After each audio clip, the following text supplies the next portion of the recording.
Bibles tonight, turn over to Job chapter 40. We're going to be looking at Job chapter 40 and chapter 41 tonight. I guess this morning when I begin my lesson, I should have just mentioned a couple weeks ago we had a lesson that involved some of the questions that God asked Job beginning in Job chapter 38. And I didn't really intend to do any more lessons on that, but I always found it interesting to read through those chapters themselves and think about the questions that God asked and reflect on the wisdom and the power and the knowledge of God. And so I just made mention of the fact, if you did want to study it, then I'd be glad to put a couple more together. And there were enough people who said they would like to and not enough that said they wouldn't. Actually, there's nobody who said they wouldn't, but you might not have wanted to. So if you didn't want to, you should have told me. So that's why we're looking at these chapters today. And basically, I think probably you figured out by now the theme of the questioning really, it revolves around the same subject and the same idea. So it's really difficult to put three different lessons together, I think, revolving around this particular material. And so tonight we're going to look at it a little bit differently maybe than what we have, and not spend so much time with the text and the reading of it itself, but rather maybe with the principle that surrounds it. So the lesson title that I've chosen for tonight is the question, so you want to be God for a day.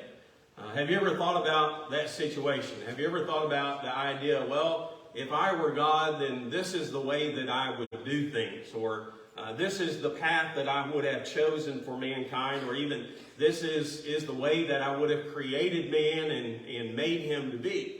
And I think what you find when you read about Job was more concerned with the idea of the judgment and the justice of God. That was really what he wanted to talk to God about, because he knew that he was a righteous individual, but he also knew that he was suffering and he hadn't done anything wrong. And so maybe in his mind there was a question about the way God's justice was being carried out here upon this earth. Maybe a question or a discussion, a conversation that he wanted to have with God that revolved around the idea of the righteous suffering here upon this earth. And what we've learned as we've studied the book of Job thus far, I think what Job thought is a lot of the same idea with what a lot of people think today, and that is that we earn or we deserve an explanation from God.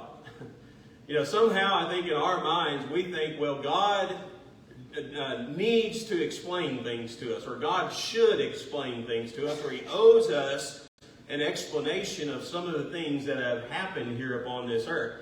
But what I want to point out to you is God is actually arguing the opposite, the very opposite of that. God is God, and you don't get to question God because he made you. If you're going to question God, then you have to be on God's level.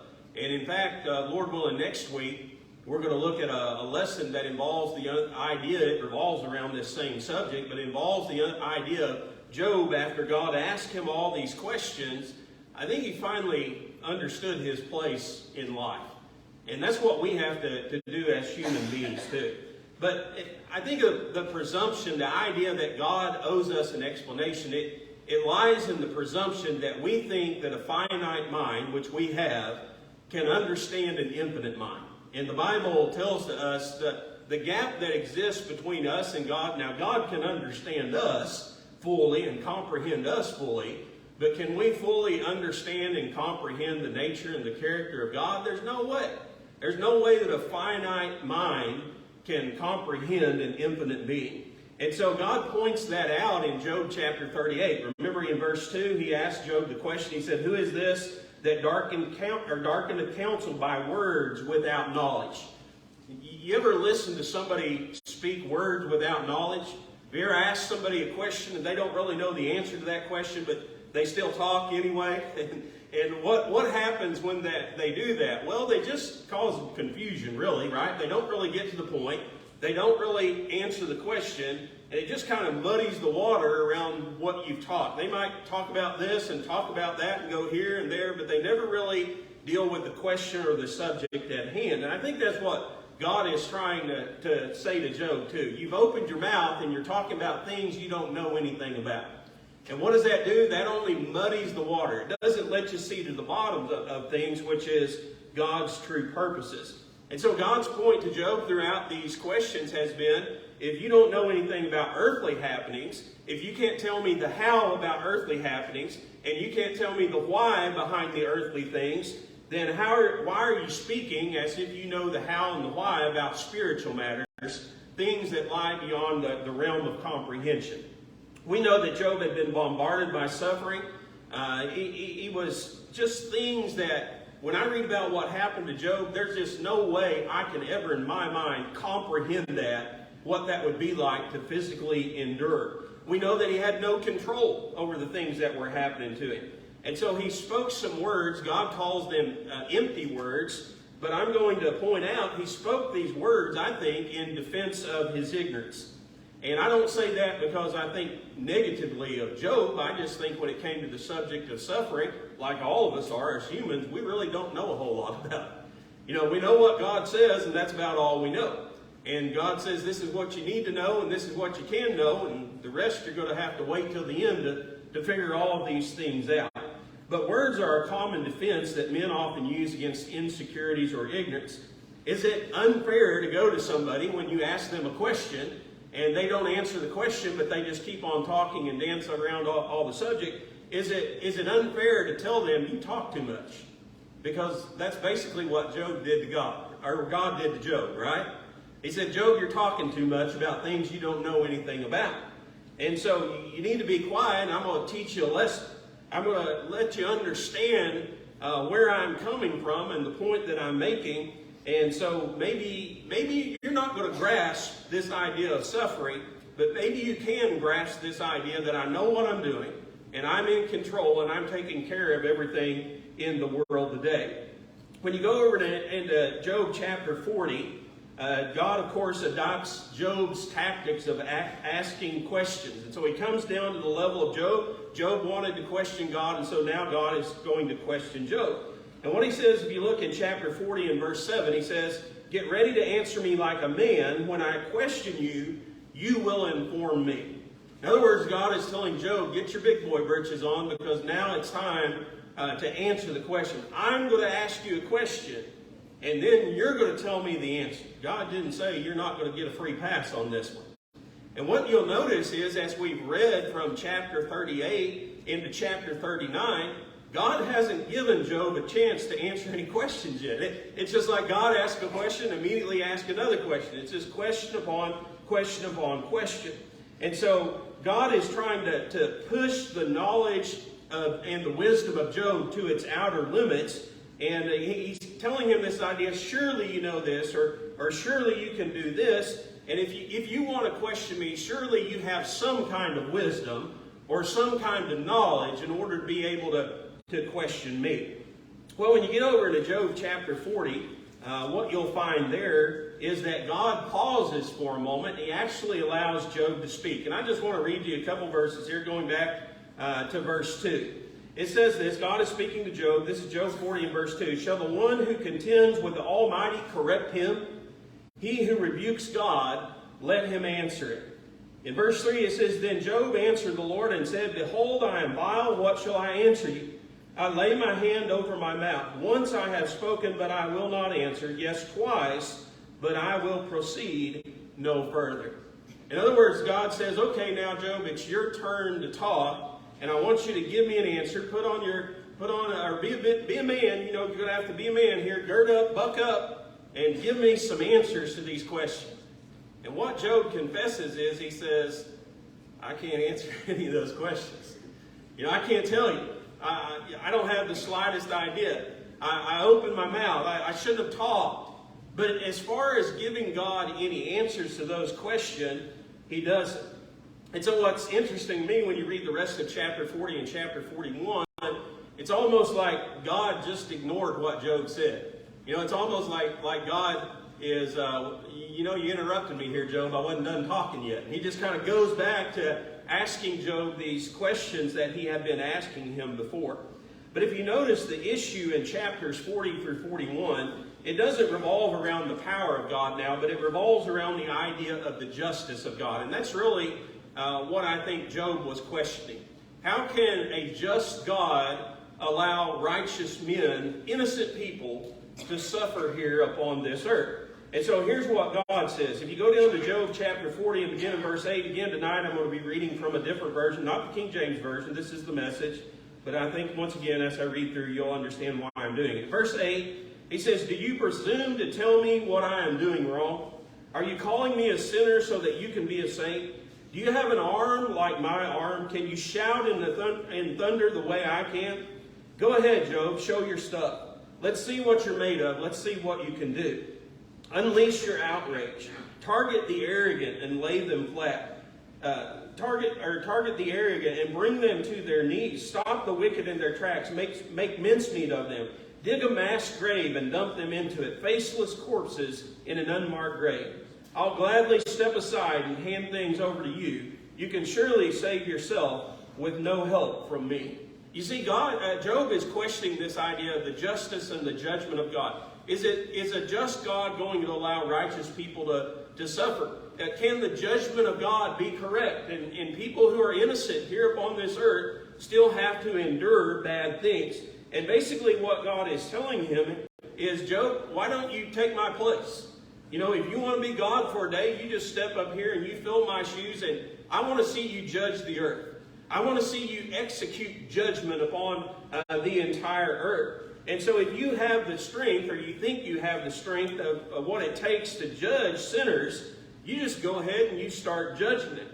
And if you think that you can do a better job than I can in bringing justice to this world and judgment upon mankind, then I'll let you do it. God said, I'll just step aside and you can just take over. If you can, he said, then you better leave judgment to me. And again, God is driving at this idea, this question of, can man comprehend the justice and the judgment of God? And the answer is no. I mean, we know what God does. We know he's a just God. We know that God judges mankind and judges the world and judges the nation. But can we comprehend all the things that fall into that consideration? No. God says, Job, I'm going to make you judge, but before I turn you loose on the sinners of the world, I want you to put on your majestic robes, and I want you to practice on two of my greatest creations. And if you can judge these creatures, if you can control them, then I know you can control all of mankind. And so that's really what Job chapter 40 and chapter 41 is all about. Now, I'm just going to point it out in 2 points tonight. And again, we're going to read some of these verses just because I think they're interesting. But the first thing that God says Job is going to have to do is he's going to have to be able to create and control what is known in the literal meaning is the super beast. If you look at Job chapter 40 and verse 15, it's mentioned there. It says, "Look at the land beast Behemoth. I created him as well as you." There's been this question over the years, what in the world is this creature that the Bible calls Behemoth? What is this creation of God that Job is supposed to try to control? And again, people have come up with different ideas. The most common explanation among commentators today is that God is describing the hippopotamus. Well, I think God is describing something much, much greater than a hippopotamus, and I'll point out some of the reasons why as we go through this. But what I want to kind of spend a little bit of time doing here at this point tonight is talking about this idea. Could this be a creation of God, a creature of God, that we do not have in existence here upon this earth today? Could it be a creature that existed during the time of Job, that men saw walk upon this earth, but maybe over the years it became extinct, and we don't have access to that today? And so the question revolves around this idea of what was, again, the super beast. Literally, Behemoth is the Hebrew transliteration of the word. In other words, that's the Hebrew word. We didn't really have a good word for it in English, so they just took a letter for letter and transferred it into English. And so that's where we get the description of Behemoth. But I want to talk just a little bit about the time period in which Job lived. And I want to emphasize to you, as I do this, now a lot of this is kind of a roundabout way of trying to figure out when Job lived. We don't know for sure. The Bible doesn't just come out and give us a genealogy and place Job right in the middle of it. We can say, well, Job lived about this time, during these days. But there are clues, I think, that exist within the book of Job as to what type of time period we're probably talking about here. And one of the great questions that revolves around the book of Job is, where does Job fit in the timeline of the flood?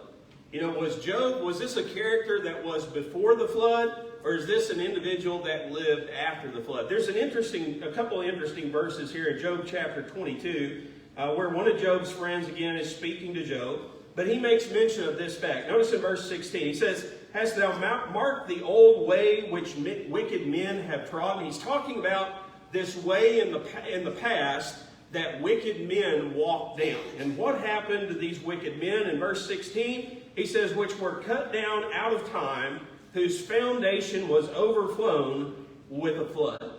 Well, is this a reference to the universal flood when wicked men were walking down that road of no return and God executed that judgment? That flood came upon them and washed them away. Is this a reference to the Noahic flood?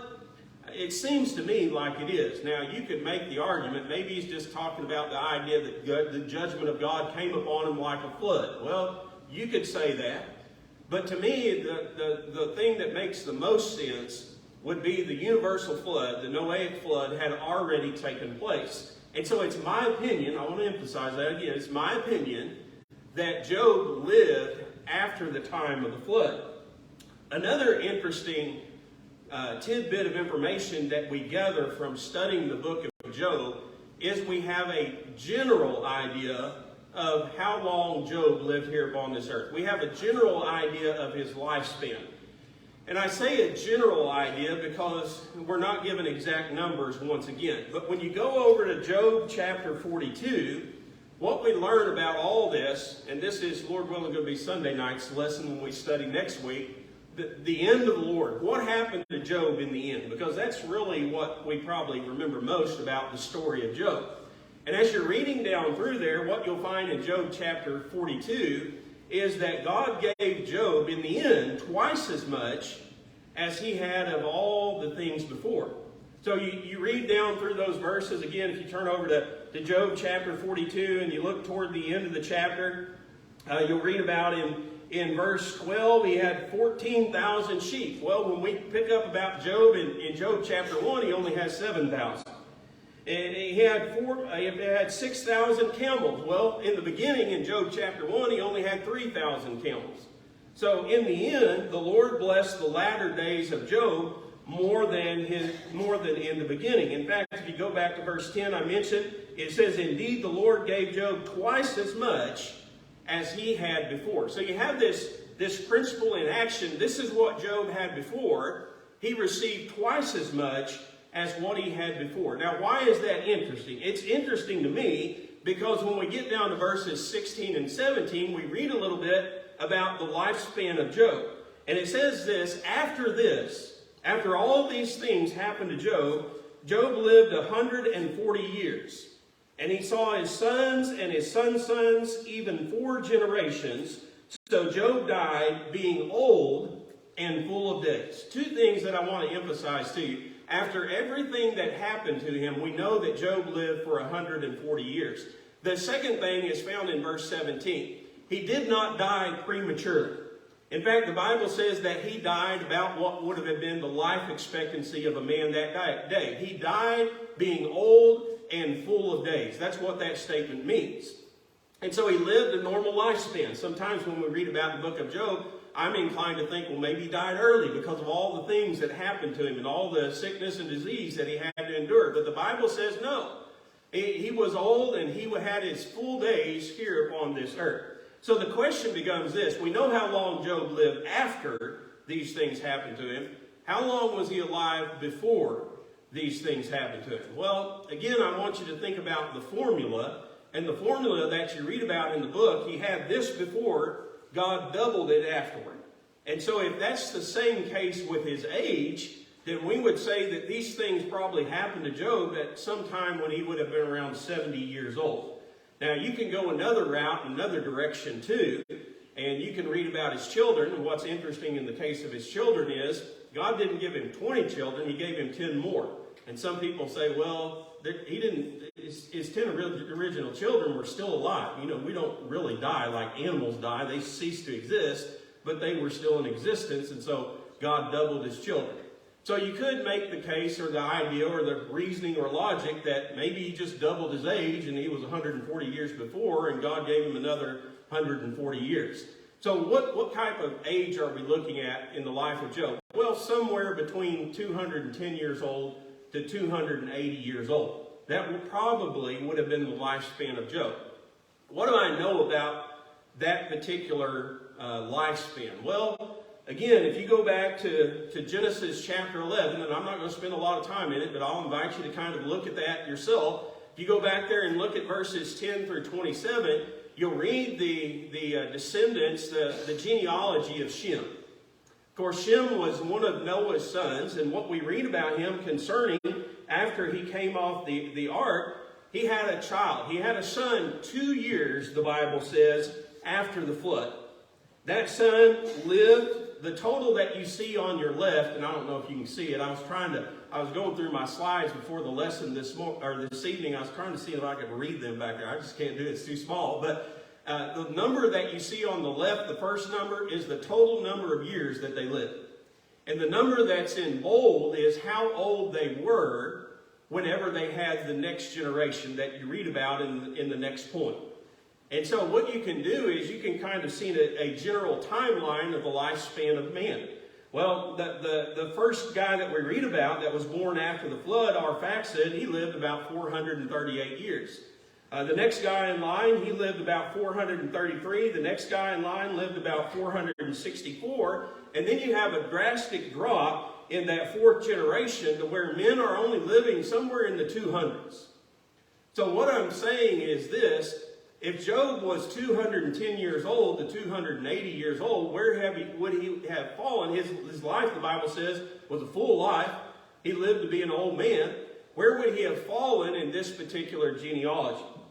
And basically what I can find is you can kind of get a general idea or a general gap here of where Job might have fit if his lifespan were put side by side with these other men. Now, you might see all this and you might think, what in the world, where are you going with this, preacher? I'm not like Dennis. I'm not just chasing a rabbit to be chasing. I got a point, okay? He didn't go down a hole. We got a point. We're going to catch it. And the point that I'm trying to make to you is trace the time from the flood. What you'll find is the first man was born 2 years after the flood. When he was 35 years old, he had a child. When that child was 30 years old, he had a child. When that child was 34 years old, he had a child. And that was the child that began living only to be 200 years old. And if you take those first few numbers and you'll add them together, what you'll find is that's only about 100 years, 101 years to be exact, after the flood. And so the point that I'm trying to make is this: if dinosaurs were still alive during the time of Noah, and if they made it on the ark, could Job have seen a dinosaur? Could Job have known what a dinosaur is only 100 years after the flood? If he was only 70 years old, that would have put him somewhere in the neighborhood of 170 years after the flood. If those dinosaurs were small, like most people believe when they were taken upon the ark, they would have grown to be pretty good in size by this particular time. And what I'm emphasizing to you or just asking you is, does the possibility exist that this creature that God is describing to Job is not one that we have in existence today? Is it possible that he's describing one of these dinosaurs or some of these dinosaurs that might have survived upon the ark through that Noahic flood? The answer is yes. It's very possible. And in fact, if you read these descriptions, it's probably very likely that that's what's being described here. So I make all that to make this point. I don't think we have a behemoth or a leviathan like God was describing to Job back there. And what I want to do is kind of go back here to Job chapter 40, and I know we don't have a whole lot of time, but I just want to point out a couple of things to you about this particular idea. This super beast that you read about in Job 40, verses 15 through 24, in verse 17 it says, his tail sways like a cedar in the wind. You know, when the Bible talks about cedars, it's not like the cedar trees that we have today. We think of this little scrub brush out in the middle of the field. Well, when the Bible talked about cedars, it was generally like the cedars of Lebanon. These were these giant trees, these humongous trees that were used to build these superstructures in that day and age. And this particular beast that God is describing, it said his tail sways like a cedar in the wind. Now, remember the explanation that I said most modern day commentaries offer to us today? They say, well, that was a hippopotamus. If you look at a hippopotamus today, would you describe his tail as a cedar swaying in the wind? I might describe it as a stump or a twig, but I sure wouldn't describe it as a cedar. Some other scholars say, well, it may not have been a hippopotamus. It's probably an elephant. Have you seen the tail of an elephant? Would you describe the tail of an elephant? Now, an elephant's a gigantic creature. But are you when you look at an elephant, is the first thing that stands out to you, man, he's got a massive tail, you know? This creature that God is describing is a massive tail. And that was one of his distinguishing features. It was so massive that it was described like a cedar that was swaying in the wind. In verse 17, it said, his legs are huge, like beech trees. Well, again, would you describe the legs of a hippopotamus or an elephant like a beech tree? I know they're good size compared to ours, but I wouldn't compare them to a beech tree by any means. In verse 18, his skeleton is made of steel. Every bone in his body is hard as steel. He says in verse 20, it takes a grass-covered hill to serve him his meal. It's not some small animal. This is a gigantic creature that it takes an entire hill of grass in order to feed him or to satisfy him. In verse 21, he says he takes afternoon naps under shade trees, plural. It takes multiple shade trees in order to shade him while he's taking a nap. In verse 23, he says, when the river rages, he doesn't budge, solid and unperturbed, even when the Jordan goes wild. Even when the Jordan flooded, this creature, it didn't mean anything to him. He just walked across it like it was nothing. Now again, think about all those descriptions. Does that accurately describe a hippopotamus? Does that accurately describe an elephant? Or does that describe a massive creature like we've never seen before? Does it fit more the description of what we know from fossils and things as dinosaurs? Well, I would say yes.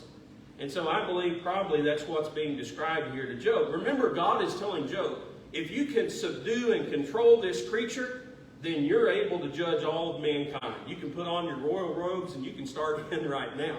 So it's not something that man could control or even hope to control. It was something very massive in nature. The second part that you read about, chapter 41, you'll read about, of course, Leviathan. Leviathan is an interesting idea or concept. Again, I personally think he's talking about a creature that we don't have in existence today. A lot of people think it's talking about a crocodile. Well, again, read the description of chapter 41. If you read about some of the things that he talks about, you know, he says you go catch him with your rod and reel, you go just put him in your basket after you catch him.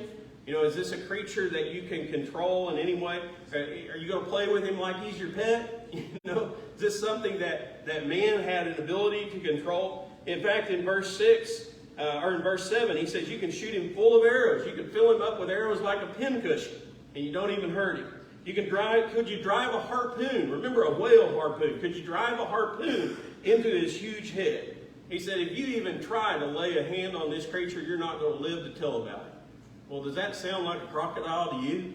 I mean, crocodiles are scary creations of God, but I've seen men lay hands on them and survive, hadn't you? He said you can't drive a harpoon into his head, a whale harpoon. Again, this is a creature I don't think that we have today. People use this actual word, Leviathan. This is another transliteration from the Hebrew language into the English. People used it during those days, though, to describe sea monsters. In fact, if you study Middle Eastern mythology, the Leviathan was this many-headed monster that lived in the sea and feared no man. That's what they thought of when they thought of a Leviathan. It just doesn't sound like a crocodile in any way. If you read the rest of the chapter, verses 12 through 34, in verse 13, he said you wouldn't even dream of piercing that tough skin. He has row upon row of fierce teeth. In verse 16, he's impervious to weapons and weather. You can't pierce him with any kind of weapon. Weather doesn't have any effect upon him. In verse 18, this is interesting. He snorts and the world lights up with fire. In verse 19, comets pour out of his mouth. Fireworks arch and branch. Smoke erupts from his nostrils. In verse 21, flames of fire stream from his mouth. Does that sound like a crocodile to you? That sounds more like in what we know in studying medieval mythology, what they would describe as a dragon. Well, is it possible that some of those dinosaurs look like dragons? It certainly is. Is it possible that they had the ability to breathe fire? Yes, it is. There's other creations of God that have similar technology. Even today, don't have time to go into all those things. But in verse 25, he says this, even angels run for cover when he surfaces. Does that sound like a crocodile to you? You think angels are scared of crocodiles? Javelins bounce off him harmlessly, verse 26. Harpoons ricochet wildly. Iron bars are like straw to him, verse 28. Does that sound like a crocodile? In verse 30, he's unstoppable as a barge. In verse 31, he stirs up the deep ocean the way that you would boil water. He whips the sea like you would whip an egg into batter. Again, we're talking about a massive creature here, friends. We're talking about a creature that can churn the very depths of the ocean itself. Not a crocodile, but it's a great creation that Job was familiar with that existed in that particular day and age. Listen, whatever two creatures this was, the Lord described them as very large and very powerful animals. And his point is very clear. The point is this: Job could not control these creatures. Job did not have any power over these mighty beasts and creation of God. Job didn't even possess the courage to confront these animals that God had created. And so if he didn't have the courage to confront these animals that were but a created thing of God, how did he have the courage to confront God himself? You know, unless we have all the facts of the omniscient mind, unless we can go back to the origins, unless we can go back to the systems and to all the different distinctions of creation and understand all those things, we're not ready to comprehend the reality of the righteous people suffering. But if we are confident that God is who he says he is, and that he does what he says he does, and he controls all things, then somehow we can endure suffering, can't we? Somehow we can have enough faith in God to say, we may not understand all these things, but we know in the end that they're going to work out for our good. And that was the goal, I think, of God in speaking to Job, to instill this idea of unwavering faith and trust in him no matter what. What the Bible teaches us is God has an eternal purpose. God has an eternal purpose for this world. God has an eternal purpose for all the individuals in it. That's true whether we're good people or whether we're bad people.